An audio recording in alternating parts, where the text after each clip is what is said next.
off my mind, clean off my soul, unleash the bring out my goals. Oh.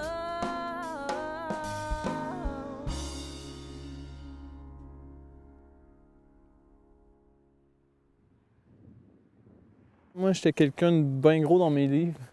Puis, tu sais, je tripais pas tant que ça sur les sports. T'sais, à part le ski alpin, je détestais le hockey, puis je déteste toujours autant ça. Je sais pas pourquoi, mais je suis pas capable. Au primaire, ben, je lisais 2 livres par semaine. J'étais toujours en train de lire, puis j'aimais ça. J'adorais m'informer, puis je rêvais. Je pensais, ouais, je suis un petit philosophe, puis je m'imaginais des millions de trucs. J'avais quand même tendance souvent à penser à rêver, parce que je suis un grand rêveur. Tu sais, ça paraît pas pantoute, là, mais je suis comme ça. Puis en arrivant au secondaire, c'est là où ça a été vraiment plus corsé. Puis bon, au début du secondaire, il y a toujours la transition entre le primaire et le secondaire qui est plus ou moins évidente. Puis on est toujours en recherche d'identité, si on veut. Puis ça a été une période quand même difficile dans ma vie, je dirais, là. Puis bon, comme tous les jeunes, on consomme, puis bon, on fume une fois de temps en temps, puis j'étais vraiment dans cette passe-là au début du secondaire. Puis par la suite, ben tu sais, je rêvais toujours, fait que j'étais toujours axé à l'extérieur. Tu sais, quand j'avais un cours puis que j'avais l'occasion de regarder dehors, c'est évident que je partais dans mes rêves puis que je regardais dehors. Puis à chaque moment, il y avait toujours un professeur qui me disait Monsieur Grégoire, c'est ici que ça se passe le cours. Fait que, à la longue, ça m'a un peu tanné de me dire pourquoi, tu sais, j'ai pas le droit de rêver puis d'être dans l'une. Tu sais, qui est-ce qui peut se permettre de me dire ben non, tu sais, t'as pas le droit de rêver, c'est non, tu sais, soit là puis soit un robot qui m'écoute. Tu sais, ça me frustrait un peu, fait que je me suis dit non, attends un peu là. Un matin, je crois que c'était à l'automne, j'étais en secondaire 5.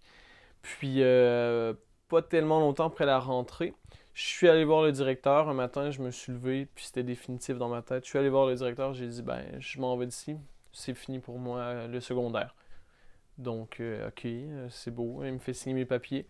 La même journée, j'étais à l'Escale, à l'école des adultes, puis je faisais mon inscription finalement.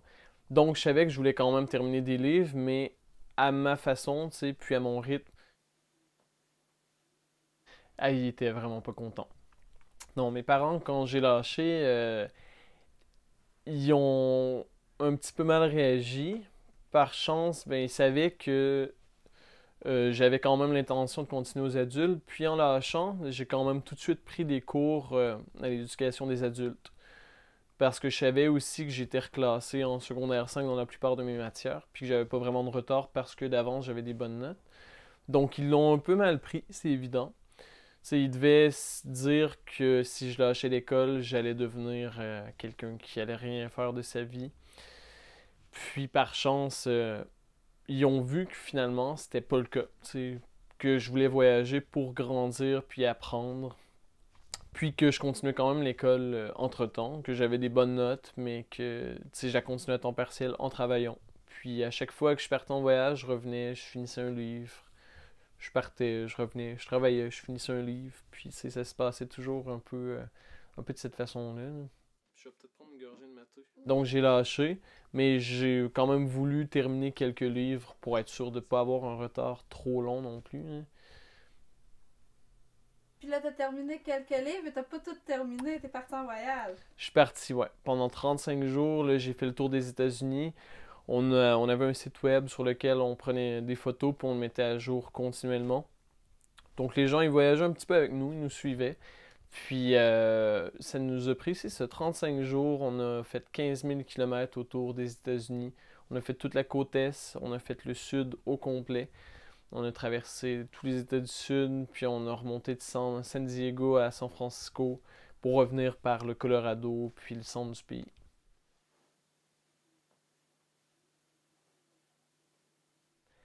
Quand je suis revenu, j'ai trouvé un emploi. Je me suis remis à travailler un petit peu parce que, bon, veut pas, ça peut coûter très cher, mais ça reste que voyager, ben, ça coûte des sous.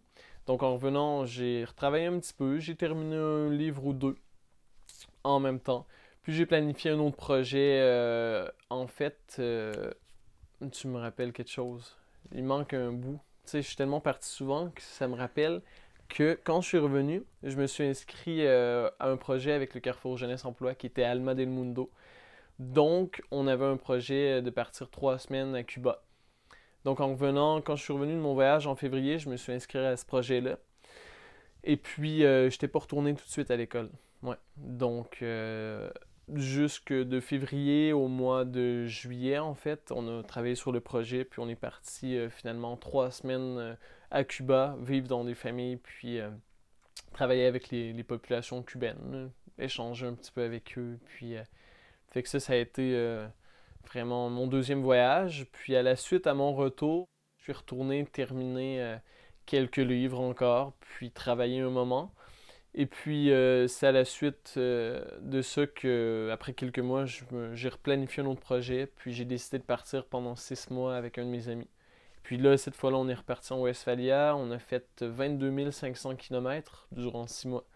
Puis j'ai travaillé, j'ai vécu dans le sud du Mexique pendant 4 mois, à travailler dans des hôtels, dans une école secondaire même. Je travaillais dans un lycée, puis j'ai fait tout plein de travaux à gauche et à droite, là. C'est là aussi où j'ai appris mieux mon espagnol. J'ai voyagé, j'ai fait toutes les côtes du Mexique, j'ai fait la péninsule du Yucatan, tout ça. Puis en revenant, ben ça m'a un peu plus déboussolé qu'autre chose parce que j'ai appris, j'ai vu des choses qui m'ont marqué, tu sais, que ce soit par les gens, la façon que les gens vivent autrement. Puis je me suis tellement intéressé à la politique après être allé à Cuba. Tu sais, ici les gens s'intéressent pas tellement à ça, on connaît rien, ou souvent on n'entend que du mal de la droite ou de la gauche ou peu importe.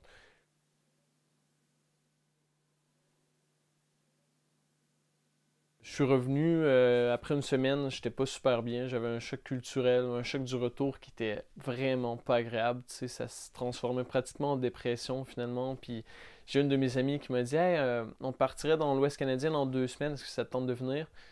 J'ai fait oui, c'est sûr. Fait que 3 semaines après mon retour du Mexique de 6 mois, je suis parti dans l'Ouest canadien pour 4 mois. Fait qu'on a traversé le pays en voiture, on était 2 voitures, puis 4 personnes. Puis en arrivant à Edmonton, ma voiture m'a lâché, donc j'ai laissé là, dans un stationnement. Puis finalement, on s'est ramassé en Colombie-Britannique. J'ai travaillé dans des fermes, surtout dans le coin de la vallée du Similkameen. Puis finalement, bon, j'ai acheté ma voiture que j'ai encore aujourd'hui même. J'ai acheté à Vancouver. Puis après mon 4 mois, j'ai décidé de revenir au Québec. J'ai recommencé encore l'école. J'ai recommencé les adultes. Finalement, tu sais, il me restait pratiquement que mes mathématiques. Ouais, parce que c'est la matière que je déteste le plus au monde, je vais l'avouer. Je suis allé 4 mois vivre à Québec puis travailler là. Un 3-4 mois. Puis il y a une de mes amies qui m'a offert d'aller au Chili où elle faisait ses stages, puis de monter une présentation pour le Québec, pour le Canada, c'est-à-dire sur le Canada. Puis en même temps, je partais moi le 24 mai pour le Pérou avec Amistad. Je venais de m'embarquer dans le projet. Donc, je savais que je partais le 24 mai. Elle m'offrait d'y aller fin avril, début mai. Donc, finalement, j'ai dit à mes 2 employeurs, bon, ben, je m'en vais au Chili dans 2 semaines. Fait que j'ai acheté mes billets la journée même qu'elle me l'a offert. Puis 2 semaines après, je partais pour le Chili. Donc, je débarque au Chili seul. Puis il m'est arrivé plein d'anecdotes que je compterai peut-être pas tout de suite, là, mais c'est quand même drôle. Puis finalement, j'ai passé les plus belles 3 semaines de ma vie avec une famille chilienne. Puis à me reposer parce que j'étais quand même assez fatigué dans ces moments-là aussi. Puis ça m'a vraiment fait du bien, justement, ce 3-4 semaines-là. Puis en revenant, je partais une semaine après pour le Pérou. Donc tout le trajet d'avion que je venais de faire, je l'ai comme refait en double. Tu sais. Puis finalement, je suis parti un mois au Pérou avec le groupe Amistad. Puis on a travaillé dans les Andes un moment dans la ville d'Ayacucho sur un centre de santé. Puis à mon retour de ce voyage-là, là, j'ai terminé mes sciences physiques. Puis j'ai travaillé aussi un moment. J'ai décidé de repartir, d'être organisateur pour le projet Amistad de cette année-là. Donc, on a remonté un projet. Donc, durant l'année, j'ai travaillé beaucoup avec mon groupe là-dessus. On a ramassé des fonds. Puis on est parti encore un mois au Pérou, dans la même ville, que je connaissais beaucoup les gens, puis le système. Donc on est parti un mois. Et puis à la fin de ce mois-là, je partais un mois de plus au Chili. Et puis cette fois-là, j'ai décidé de descendre en autobus. Donc je suis parti de Lima, la capitale péruvienne, puis je suis descendu jusqu'au détroit de Magellan au Chili. Puis je suis allé voir certains de mes amis, dont Solange, une de mes bonnes amies qui reste dans le coin de Concepción. Puis j'ai passé un mois au Chili, puis j'ai passé aussi par l'Argentine. Et puis par la suite, je suis revenu au Québec. Et puis j'ai commencé, j'ai fait mon retour à l'école sur les bancs. Et puis Est-ce que tu avais fini ton secondaire à ce moment-là? oui, c'est juste avant que j'avais fini mes sciences physiques avant de repartir avec Amistad. Donc je m'étais inscrit en éducation spécialisée. Je savais que je commençais à l'automne. Et puis j'avais terminé moi en mai-juin, mes derniers livres. J'étais J'étais prêt à retourner à l'école, puis en fait, mon voyage au Pérou m'a un peu remotivé à tout ça.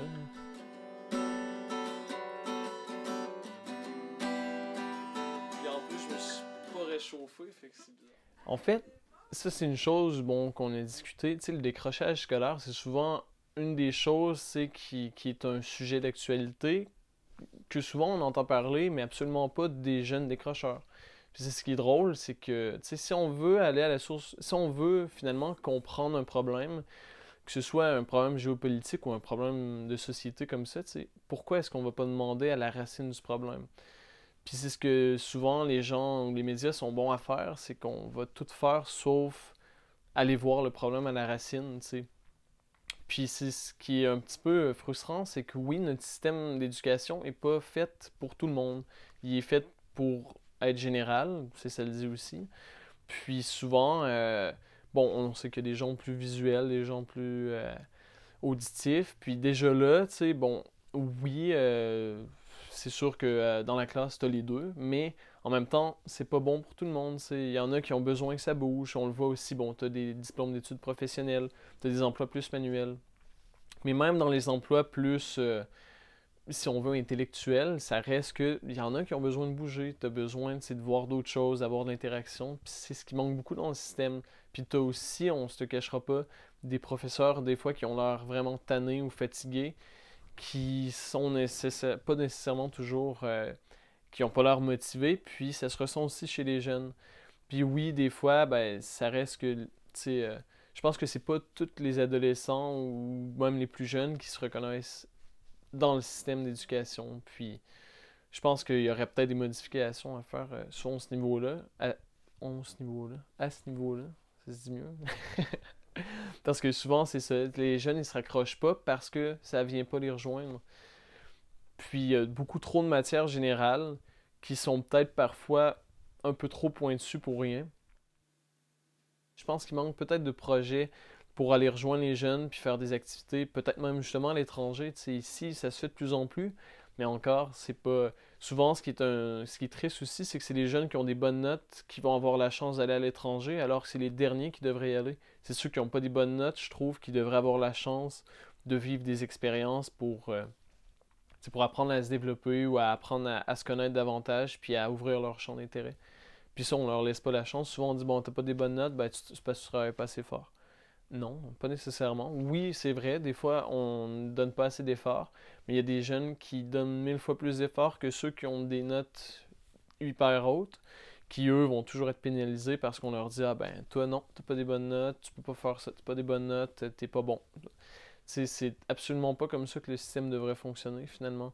On est très inégal, puis on se dit une société où tout le monde a pas mal les mêmes droits, mais en même temps, c'est pas nécessairement ce qu'on montre, je pense.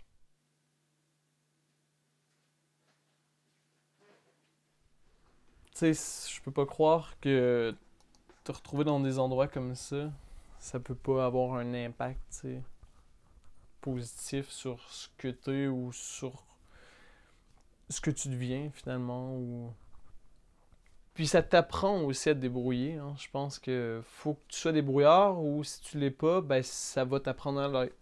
Puis le fait que tu le sois pas, ça peut être du courage dans le sens que si t'es pas débrouillard, puis que tu voudrais voyager, mais que tu t'empêches de faire parce que t'es pas débrouillard, ben là, ça pourrait devenir du courage pour quelqu'un qui le fait alors qu'il sait pas faire grand-chose de lui-même. Mais il aura pas le choix d'apprendre justement, puis de devenir débrouillard, tu sais. C'est comme une grande école aussi de voyager, là.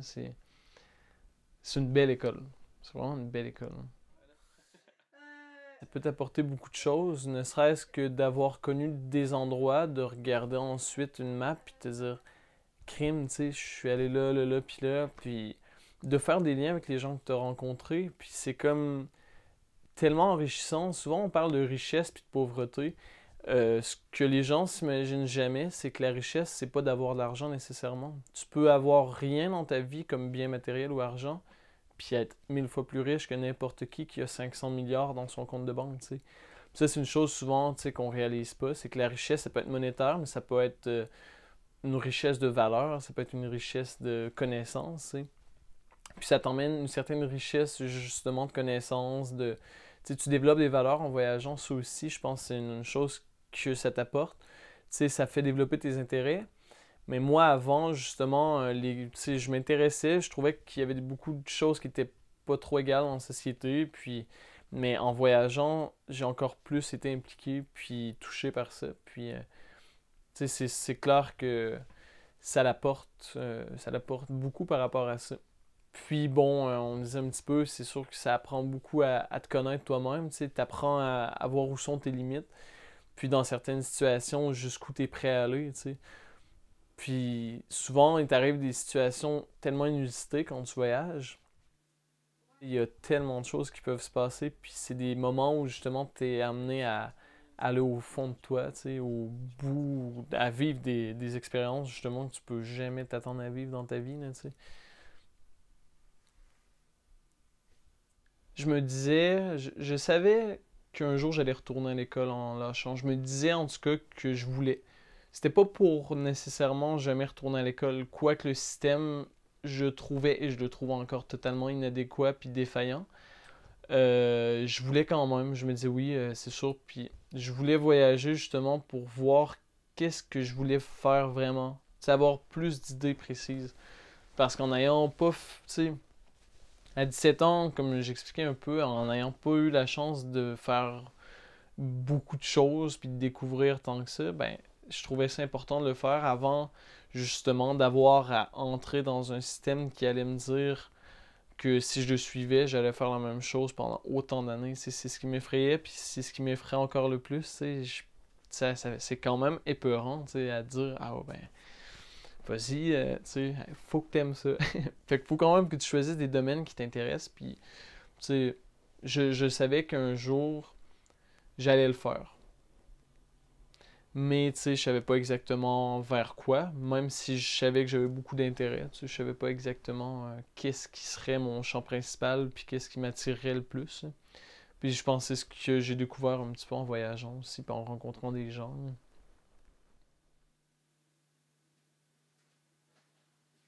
Je me suis dit, hey, j'aurais tellement l'envie de faire des projets avec des jeunes décrocheurs pour les aider justement à apprendre à se connaître, puis à découvrir le monde aussi, tu sais, puis à développer leur centre d'intérêt. Puis au départ, mon idée, c'était plus avec les jeunes vivant des grandes difficultés. Puis moi, ben, j'ai vraiment tombé amoureux du Chili. Le Chili, c'est mon pays, tu sais. Puis mon idée, c'était d'acheter une maison, bâtir un une toute petite auberge, si on veut, avec des chambres, puis permettre à quelques jeunes d'aller passer quelques mois, de monter un projet avec eux, tu sais. Puis, par exemple, bon, de leur offrir chacun une chambre, parce que, bon, dans la psychologie, puis dans le cours aussi, on parle beaucoup souvent de la pyramide de Maslow, puis des besoins de la personne, en gros. Puis souvent, tu sais, le besoin de sécurité, tu sais, ou même les besoins physiologiques commencent aussi par, justement, tu sais, bon, avoir un logis, tout ça. Puis souvent, tu sais, il y a beaucoup de jeunes qui vivent des difficultés qui n'ont pas nécessairement un lieu de vie bien sain, puis qu'à l'école, ils se retrouvent pas nécessairement, puis ils veulent pas nécessairement, tu sais, ils sont pas à l'aise d'étudier. Moi, je sais qu'au cégep, je suis pas à l'aise d'étudier. C'est pour ça que chez moi, ça me ressemble, parce que je suis bien, tu sais.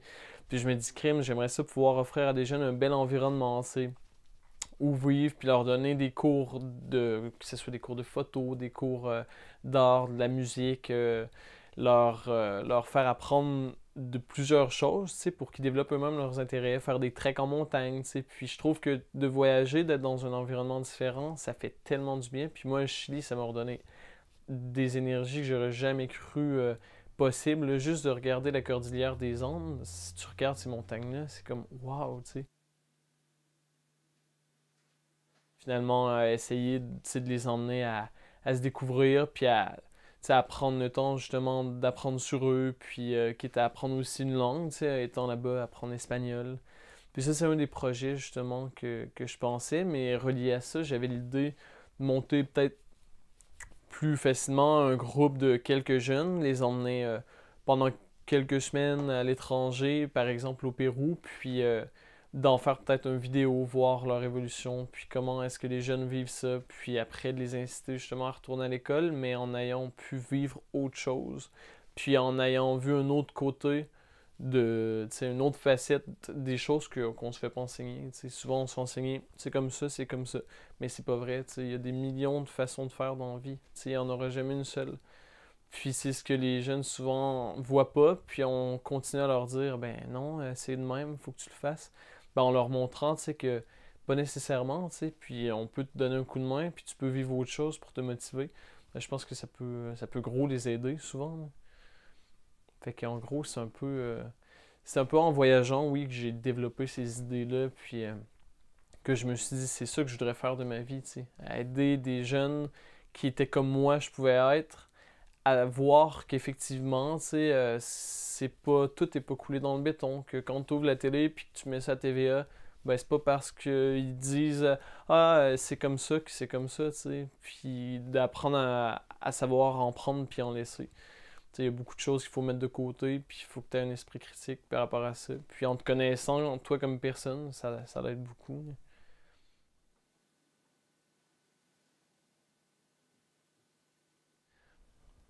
Être une source de motivation aussi, là, ça c'est une chose que, tu sais, souvent, je trouve ça agréable, tu sais, entre autres, bon, j'avais déjà fait des présentations sur mes voyages dans deux, trois écoles, puis de revoir des jeunes qui disaient, ah, crime, tu sais, je me rappelle de toi, t'as déjà fait une présentation, puis, tu sais, écoute, je veux voyager, ou je suis retourné à l'école, tu sais, puis j'ai trouvé ça vraiment intéressant, puis c'est un peu grâce à toi où j'ai aimé ce que tu as dit, puis ça, c'est une chose qui ça fait du bien, tu sais, de l'entendre, tu sais, c'est agréable parce que souvent, tu sais, on se déprécie beaucoup, puis je sais que je suis une personne, tu sais, qui va pas nécessairement avoir une estime super haute, fait que, tu sais, c'est tellement le fun d'entendre des gens dire, te féliciter ou, je veux dire, voir que ça leur a apporté quelque chose à eux. Je pense que c'est la chose la plus intéressante de voir que ça leur a amené quelque chose à quelqu'un, d'avoir fait X choses, soit les présentations, soit d'avoir voyagé.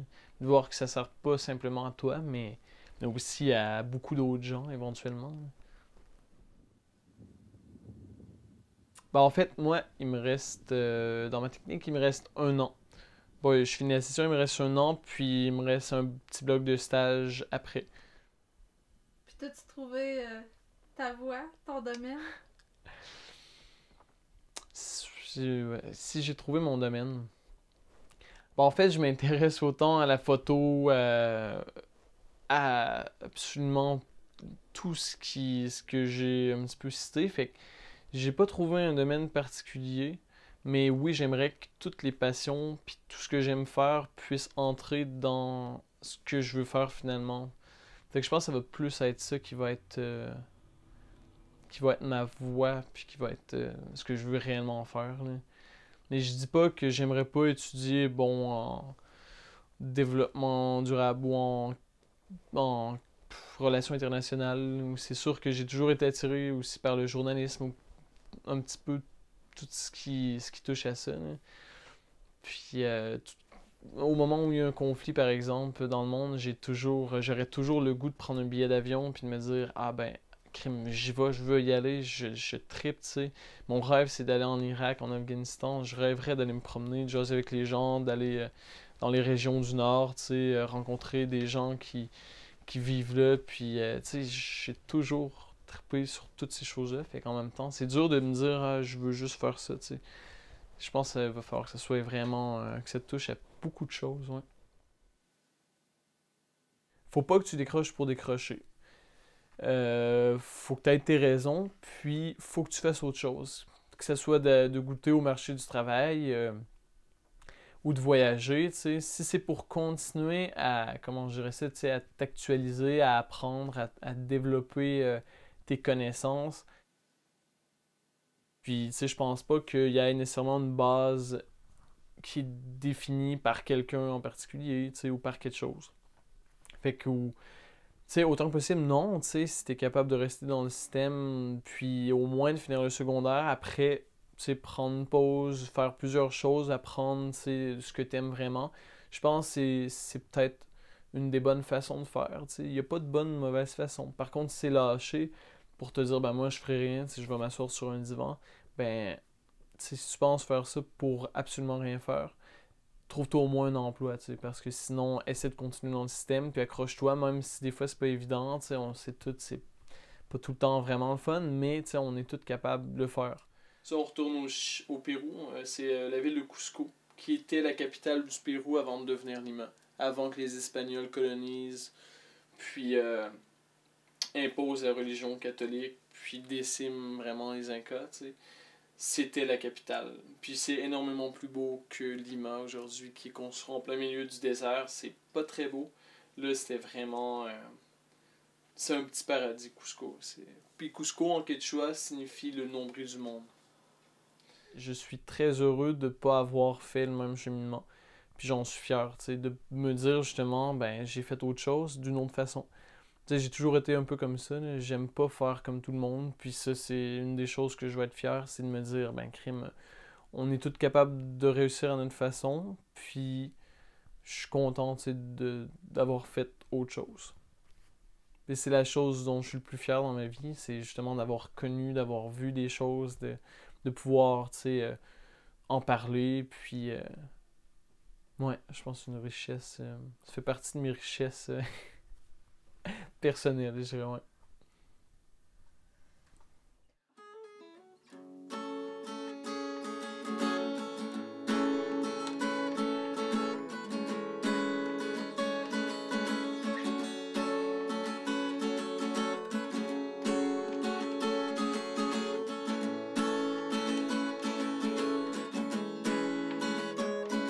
Peu importe la décision que tu prends, dis-toi qu'elle va être soit bonne, soit mauvaise. Puis si elle est mauvaise, ben, t'as pas d'autre solution que de te dire, ben, je vais me rattraper. T'sais. Fait que aussi bien être fier de ce qu'on accomplit puis de ce qu'on fait. Puis, c'est une chose qui est certaine, c'est qu'il faut toujours garder en tête nos rêves puis nos projets de vie.